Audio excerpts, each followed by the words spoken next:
So my name is Sharon Tallaney-Sage, and I'm one of the Women in Games ambassadors. I teach at a UK university called Norwich University of the Arts, and we are partnered now with Women in Games as an educational ambassador. And this is Emma Cowling. And Emma is going to introduce herself, but as she was just saying, she's had her own business for 18 months, but actually has been getting so much experience over the previous 15 years that it's informed her business in every way, I should think. So I'll let you take over, Emma, and tell Joelle, all about your business. Thank you. That's fantastic. So welcome everybody. Sorry, welcome all the people that are joining us. Welcome everyone. I'm watching the numbers go up as we go, so I'm going to spend a little bit of time just to start with introducing myself while people join. So we're here to talk about being your authentic self. That's the purpose of this. And so as Sharon said, I am Emma Cowling, and I'm a leadership coach working with women in tech to help them become more resilient and to become more confident in themselves so that they can turn up authentically, and ideally turn up as authentic leaders going into the tech industries, into the games industries, and influencing to make sure that that diversity actually delivers in that sense. So the thing that I see is that the importance of how when we show up in diverse teams, there is more innovation. We get a larger range, a larger audience. We reach people with new products. And so when our voices are heard and when we show up authentically, there's more chance of that happening. So that's that's what I do. I've been doing it for 18 months. Yeah, I guess I want to talk about showing up authentically and being your authentic self. So as I'm kind of watching the chat as we go along, if you've got any questions that come up as I'm talking, I'm going to share various different ideas. If you've got any questions that come up while I talk, what I'll do is I'll notice them. If you're up for coming on, then Sharon can bring you on and you can ask that question directly, or we can just leave it in the chat and I will try and address it as we go along. I might do that in groups, so I'll kind of talk a bit and then I'll pull something together and see what questions there are. But yeah, so what I wanted to start off with, as we're talking about being our authentic selves, the thing I wanted to share first is pretty much what happened and what happens for me when I show up to do something like this. So what's really interesting is that I show up to events and oh, hi, Margaret. Hi. I wasn't sure if this would be a panel or an everybody can join thing.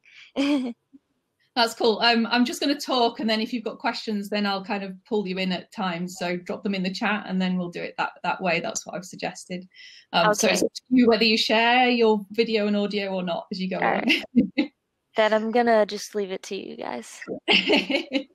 So showing up authentically. This is me being and sharing my story authentically. So when I turn up to games conferences, the first thing that comes up for me is, I don't belong. I'm an imposter. This isn't for me. And the things that are going through my head are, number one, I don't work in the games industry. I'm not working for a games company. I'm not doing development. I'm not, all these kind of I'm nots come up. And then the other thing that comes up for me is I'm not a gamer. I don't play console games. I'm not a huge, massive I don't spend all my time gaming. So I kind of talk myself out of showing up and being me and being who I am. And some of you may recognize some of this because I know that there are people, and because I've been to this conference the last couple of years, I've realized what a friendly and supportive community it is.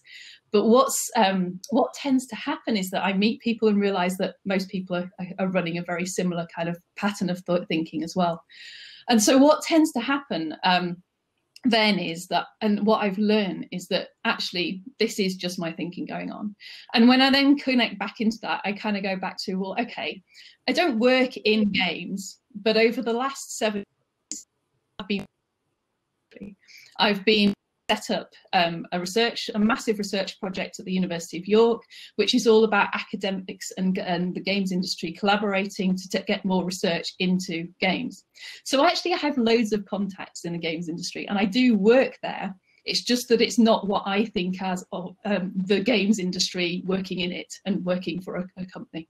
So there's kind of, it's amazing how quickly you can shut yourself down and sort of say, well, this isn't, I don't fit. I'm an imposter, when actually, when you look into the detail, a lot of people are thinking a similar thing. In terms of being a gamer, I don't play console games, but I do love mobile games, and I love discovering the kind of quirky mobile games that are coming out from independent developers, and so some of the things that I played My Child Lebensborn after the last conference and absolutely loved it. I love playing Thomas Was Alone, and the story that came through something very simple. And so I do play games. I'm just not a typical gamer. And this is what's came through for me earlier on with Aviva's talk, that kind of tweet that she showed. I don't know if you saw it, but it was this kind of dismissive, if you're not a console gamer, you're not a gamer. And so quickly that can dismiss us and put us off, and we can buy into that thinking without realizing that that's what we're doing. And then we start to feel like we're an imposter and we don't belong. But actually, I do belong. And I wanted to use that as an example. And while it might sound easy for me to kind of show up and share that story with you and kind of say these things, actually when I was putting this talk together, I was thinking, how do I introduce myself? And realizing that actually I've got to put myself out there. I've got to be authentic. I've got to be vulnerable. And so that's what I'm doing. And in doing that, there's this little thing on me going, but all these people are going to be listening. And what if they don't like me? What if they judge me? What if they decide that they don't want to listen to me anymore? And so that's part of being authentic. And even though I've been working on my authenticity for however long it is, the kind of years and years of kind of developing and growing myself, I still get that little feeling when I show up and I be vulnerable, because I get worried about what people think. So I'm kind of noticing some of the comments going through here. And so just about dismissing gamers and that kind of idea that, yeah, women only play Sims and Candy Crush. It's not true. And there are so many mobile games out there that are so rich and so diverse that people don't necessarily recognize and that are changing the way we think about games. And that's really powerful. So that's me. Just a quick overview. I wanted to just ask the question. So in talking about authenticity, what I'm really interested to know from you guys is, what is it that you think authenticity is? What does authenticity mean to you? So if you've got kind of anything you want to put in the chat, if you want to kind of pop on and give me something, then please do. But just what does it mean to be authentic? How do you know when you're being authentic? I'm going to give a little bit of time for people to have a think about that, because that's something quite a big question. And I know when I was first asked that, it was much more, I could tell you as a feeling, but putting it to words was a little bit difficult. So Harinder, tell me. Welcome, Harinder, to answer that question. I have a feeling you have a view about what is really authentic, Harinder. Authentic. Do you know what? It's bringing your whole self is about being authentic. That's what it should be. And listening, Emma, to what you just said, I couldn't get my video going quick enough almost to just say it's really important to be, because actually the games industry is an amazing place to be. I've been here for 13 years and it's changed so much in that time. It really has. And it's not about console or mobile, because it doesn't matter. It's about what you bring to the table. It's about you and what you bring to the table, and we'll all make better games, and we'll all be in a much better environment if we're all here together and welcome other people as well. That's the most important thing. And have a space where it's okay. It's okay and is accepted to be that whole self that you bring to the table. And that's what just looking at the chat, Harinder and Emma, also Kelly is saying that she feels that authenticity is sort of revolves a little bit about being secure with who you are. And I know that, Emma, that's something that you focus on a lot. And perhaps in my experience of university students is often that their insecurities hold them back. How important do you think that is in being authentic? I think I'm going to bring that in a little bit in a minute with one of my examples, but that was what I was going to say next is, well, what stops us if being authentic is so great, because that's what I'm seeing. I'm seeing trust, I'm seeing honesty, all these things that we want to show up as. So what stops us? And the thing that stops us is insecurity and fear of judgment, fear of what other people are going to think. Yeah, absolutely. So and that is, but the thing that feeds into is we all feel insecure. That's part of being human. And one of the things that I hope came across a little bit at the beginning is that I'm showing up, kind of sharing my story, and I'm a little bit insecure about it because it's kind of natural that you're all there and you're listening to me, and it could go horribly wrong and all this sort of stuff.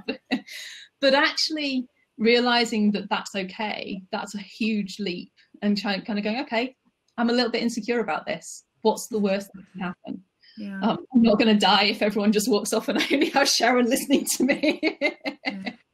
Yeah, that's So, really interesting. The one thing that I think, I don't know how other people feel about this, but I talk to the team a lot about this. It's sometimes it's trying to mute the 4 voices in your head that are telling, and I kind of describe it as that. It's the 4 voices in your head that are saying, "What are you doing? What are you doing? What are you doing? What are you doing that for?" Yeah. People are gonna laugh at you. People are gonna know. They're gonna know you don't know what you're talking about. They're gonna know. You know. And there's this one voice in the back of the head that says, "It's okay. It's okay." And that's the one that we tend to mute. And for me, I'm 43. It's only taken me over the last 12 months to realise it's okay. It's okay. And I think if more of us got that when we were younger, it wouldn't hold us back so much. So sometimes it is. I think it's trying to learn. And I talk about imposter syndrome a lot because I get it. I've got the badge. So Emma, could we ask you, what do you feel? How can young women who feel? So Rebecca has said in the chat. Hello, Rebecca. Hi, Rebecca. So I'm delighted that she's here. But she's saying that insecurity, especially self-doubt, definitely stops her from being who she knows she can be without those kind of interfering thoughts. Have you got some ideas about how people can kind of control those overpowering thoughts? Yes, and not necessarily control, but just know, like Harinder says, that idea that there are lots of thoughts going on in our head all the time, and very often the ones we listen to are the ones that are the negative ones, because that's our natural instinct. We want to protect ourselves. We feel like we're not going to be okay, but actually we don't listen to the voice that's going, you know what, you are okay. You've got this. You can do it. And when we trust that voice that is the kind of you're okay, stuff happens. We start to shine. So I wanted to share a bit of an analogy which might help. So one of the things that I see around authenticity and kind of showing up and being vulnerable is the thing that stops us is that fear and that insecurity. And the fear and the insecurity is of what it is that other people are going to think. How are people going to judge us? What are they going to say about us? And so the thing that I share within my coaching and my programs is an understanding of actually how the mind works and how we create our own world. And so I just wanted to talk a little bit about that, because I think that gives a bit of an idea or a bit of a different perspective on this. Let me just, as we're in the games environment, imagine that what I see is that we're almost all in our virtual world. So we've put on our own virtual reality headset.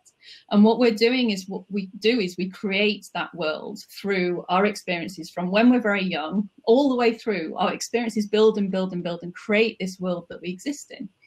And what happens is that environment builds on the fact that our experiences get turned into memories, and then our memories kind of go, these are the rules of how the world works. Kind of get different memories together that sort of say, well, this is the rule of how this particular thing works. And so then when we see that thing working, we're using that rule and we're seeing the same thing and reinforcing it and reinforcing it. So our experiences kind of build on each other and create this whole virtual world that we're experiencing, which is different from another person, because no one person lives through exactly the same experiences. So you might be sat next to someone with exactly the same physical environment around you, but your experience will be different. So it's like we're both sitting It's a bad example because we're not sitting next to each other anymore, but but even on here. So and actually maybe this is an even better example. So for me and Harinder, we're seeing similar things, but she's in her world and I'm in my world. But if you imagine that you were sat next to someone, you both had a VR headset on, and you went into Minecraft, just as a random example, and you both go into the same setup of Minecraft, but one person's got zombies running around in it and the other person hasn't, and just to add to the complexity of trying to describe this scenario, but imagine you could actually see that person in your world, but you can't see what they're seeing. And that's what I see that's happening to us, is that kind of we see that person in our world and assume that they see everything as we do, but they're not. They've got their own sort of rules and experiences running that are enforcing that. So what that means in terms of authenticity and judgment is that when we show up and we kind of put ourselves out there, and we look at other people to judge what we're doing and say, yeah, you're right, you're okay, you are turning up authentically, and you know what, that's fine. When they don't say that, when they judge us, they're not judging us from within our world, they're judging us from within their worlds. They're judging us from a whole different set of rules that we don't know what that is. So there's a really kind of interesting dynamic there about how we're looking externally for judgment, and using that external judgment to define how we live our lives. But actually, we need to be looking internally. We need to be looking at what's true for us, because we're the only person that can know our world. We're the only person that can know what resonates for us. So I don't know, it's kind of come out in quite a roundabout way, but hopefully that's kind of, people are hearing what I have to say within that. And so I'm just kind of, is there anything coming through on the comments, whether people are getting it? Well, lots of really interesting comments. Alison, and Alison is saying that she feels that there's a relationship with resilience in that. What do you feel about the importance of resilience in this attempting to be authentic? Definitely. When we start to realize that this is the case, that we're in this virtual world, and we're defining it for ourselves, and that actually we're okay in this world, then we can be more resilient. We can show up more resilience. We can kind of start to see that other people their views and their opinions don't matter so much. And while the thing that I know from working around this for the last, I've been specifically working on this sort of understanding for the last couple of years for myself. The more I'm hearing it, the more it makes sense. And when I first kind of heard it, it was like, yeah, okay, it kind of makes sense logically. And then as I've kind of come back to it and had conversations with other people who are kind of sharing these ideas, I've gone, oh, wow, that's amazing. That's kind of like resilient. Yeah, I'm okay. And then I show up in a different way. So it's kind of, it builds and it builds. Katie, I just saw saying resonate with that. That's really cool. Joelle, do I think mindfulness helps? I've been engaging lots of mindfulness.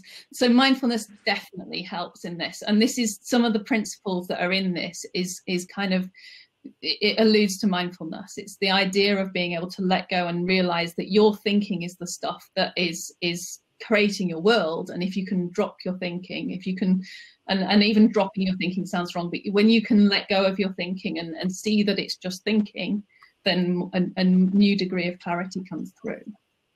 Constance is saying that it's very difficult to work out who you are in order to be authentic, if also you've had to hide that quite a lot, which I think, whatever you are hiding, or, whatever you feel that you can't be authentic about in the world, I think it is what do you feel, Emma, about that kind of, construct that we all sort of have to, we have a lot of constructs put on us, don't we, about other people's perceptions, which is what you've been saying. That's an important part maybe of releasing some of that pressure off yourself. And especially when we've been showing up in a world where we feel obviously different, we end up trying to fit ourselves in to the world that's around us. And so we do mask ourselves. And that's something that a process that I've gone through, which is kind of releasing and letting go. and all of these words they sound so kind of, oh, you just release it, but it's not like that. It's just keeping on, coming back to it and kind of going, checking in with yourself. Am I being authentic here? What's important to me? And often that comes through a feeling rather than a logic. So when you start trying to analyze your thinking and saying, is it this or is it this, and kind of reason through in words, instead just checking in with yourself and thinking, do I feel authentic with this? Does this feel right for me? And if it doesn't, then it's kind of just recognizing that. Don't beat yourself up about it. Don't kind of think, I've got to do something different. It's just recognizing and kind of going, okay, what's different? Get curious about, well, when do I feel authentic? What does that feel like? And then the more that you kind of notice that, the more that you start to show up in that way. Tuli is talking about some reading, which is really nice. Thank you for giving us a recommendation. Brené Brown. Brené Brown, who's talking about the link between vulnerability and authenticity, which you started out by mentioning as well, didn't you? And this is sort of addressing the fact that trust is really important in organisations, and building trust is one of the kind of big relationship elements that's important in a workplace, isn't it? Yeah, and building trust and trusting. So learning to trust, and again, that's a scary thing, that if you trust someone and then they do something with that trust, that they take advantage of you in some way, will you be okay? And if you can start to see that you will be okay, then that's what allows you to kind of do it, and kind of so the other analogy, if I go back to the virtual reality headset, the idea that, okay, I've gone into the VR environment, and this is my thinking that's creating this, and sometimes it's up and sometimes it's down, and it drifts around all over the place. Sometimes I feel in a fantastic mood, sometimes I feel really low. When I feel low, actually the world feels like it's getting to me. I feel like more of an imposter. When I feel high, I feel like I can do anything, and we shift up and down. But also you can take the headset off, and that for me, the idea of kind of, I've taken it off, I'm now that is my authentic self.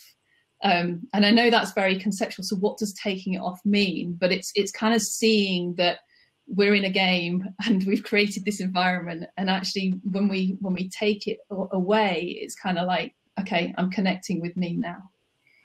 Hannah's asking, which is an interesting kind of segue in from that point into tips for authenticity in the interview process, because of course that is a very pressurized moment when people's masks are well and truly on sometimes. Any kind of ideas for Hannah about what could be useful in terms of being your authentic self and not being afraid in an interview process? I think the first thing that came to me there was, it's about checking in with. So if you want to show up authentically in your environment, and you show up to an interview and you feel you can't be authentic, you can't be as much yourself as you can, then there's a question of whether you want to be in that place anyway. So, and I'm saying that with caution, because of course we've got this idea that we need to find a job, we need to find a role, so we need to fit in, and so that's always a tear. But the more you can show up as you, the more they will pick up on that and see your strength. And if you do that and they don't take you, and it's because you've showed up authentically, then there's a question of, would you want that role anyway? That's a really good point. That's a really good point. Sometimes people forget the interview process is a 2 days. And I'm going to take that away. I'm going to have to love and leave you, unfortunately, because I've got to go to another session. But Harinda is with you, and also in the background, Gemma is here to moderate the questions and pass some of them on to you. So thank you so much, and sorry to abandon ship, but I have enjoyed it so much. And thank you everybody who's been listening. You've been asking and making some really great comments, but hopefully see you later. So I was going to say that I'm going to be dropping in and out of, so I don't know what time we have to finish the session, but I'm going to be dropping in and out of the networking stuff, and I will be around for the whole conference. So if anyone wants to kind of, if we bump into each other, then I'm happy to have a chat. And you've got your profile details up, haven't you, as well? Well, so on my profile, yeah, I've got Twitter. I'm very active on LinkedIn, and I also have a Facebook group which I'm going to just drop in here. So I've got a free. See you, Sharon. Hi, sorry everyone. Hopefully this is going to work. So I run a free Facebook group called Authentic Tech Leaders with Emma Cowling, which I've only set up about 6 weeks ago, but we've got 50 people in there, and it's all about where I'm sharing ideas and encouraging people to connect and share ideas around authenticity, showing up authentically. So if you are interested, then click the link and come and join me. If you missed the link from this and you kind of think, oh, I want to know more, then please do just message me either directly through this or on LinkedIn or anything like that, and I can send that information across, because I'm really kind of want to get this going and take it there to the next level. That's brilliant. I've clicked it already. Brilliant. It does ask a couple of questions because I want to screen out those people that aren't in tech, because you get quite a lot of people coming through. So and the other thing I just wanted to say is, because it's happening so quickly, is that next week I'm launching my mentorship program kicks off. So that's a kind of paid for 8-week program working around this and looking at it from different perspectives, like productivity, what's your mission, how do you be more resilient. So if anyone is interested in that, connect with me as well, and I'll send you the details. So brilliant, thank you, Emma. That's really, really good. So I'm actually going to have to drop. That's fine. Because I need to swap my mum hats and go and do the school pickup. As we all do, yeah. yeah, exactly. Looking back into life. Thank you very much for coming on and sharing, and thank you everyone else for all the questions. What I'm going to do, I hope I can still see the questions for a little while. I'm just going to drop through them and I'll pick them up and pull them into my group. So another reason to kind of come and join us, and I'll see what I can do. See you later. Bye.